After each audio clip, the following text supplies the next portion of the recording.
Hello, this is Ikumi and welcome to this video about beginning the render in Photoshop.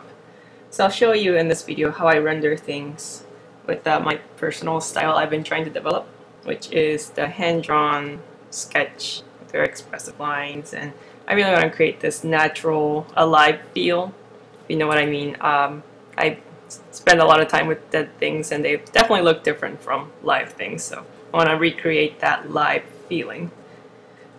Usually I used to paint a lot in watercolor, and so what I want to do is I want to mimic that watercolor, transparent watercolor style using the tools here in Photoshop. Okay, and I always want to keep this sketch as the foundation of my painting, because the philosophy I learned is that you can't create a good painting from a bad drawing. So I really make sure that I get the drawing right here, and I make sure that I get the selections properly matched so there's not going to be any funny shapes later. So again, a lot of this is prep work, but now that we're all done and we have the selections activated, the fun part starts. Hooray!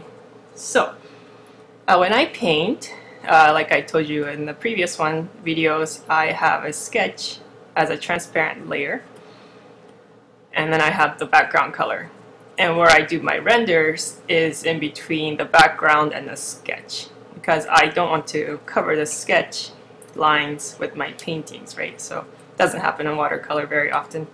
So make sure you paint under the sketch layer. Okay, so when I first paint in watercolor, first I do really big washes to establish the basic values. I don't go dry brushing right away, even though sometimes I feel like it. So first, in Photoshop, I do the same thing. I don't jump into the details. I want to create the basic values, again, to build up on my foundation. So, so here I have my brush really big, maybe a little too big, about 90 pixels.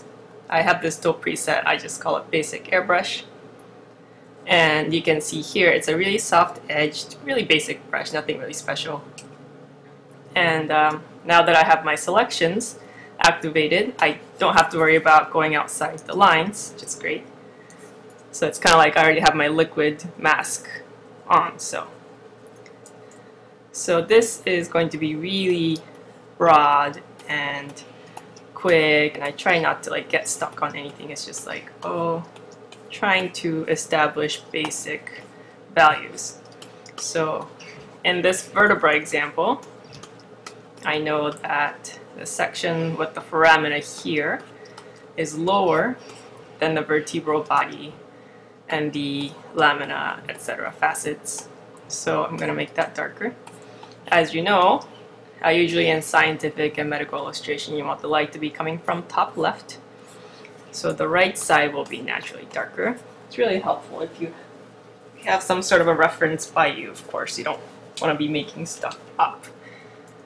Well, sometimes you make stuff up, but in this case, I happen to have a nice reference. So I'm just going to look at it and like, okay, so this is dark and it's really dark here.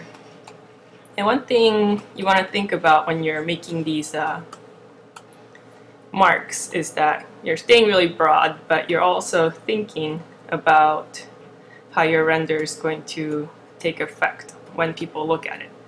So you want the people to understand the structure of what you're painting, you know, what comes towards you, what goes away, and why do certain things look like that, etc. So in this, I want to show the viewer that this part around the foramen are actually lower, so it's darker. And you can actually zoom out and hit Command H or Control H to hide the active selection. And you kind of get that effect. It's kind of like standing up and walking away from your painting. You can kind of do the same effect here. But again, staying really loose. Okay, just using black. I'm not worried about making mistakes because this is just the basic value building stage. Okay, all right.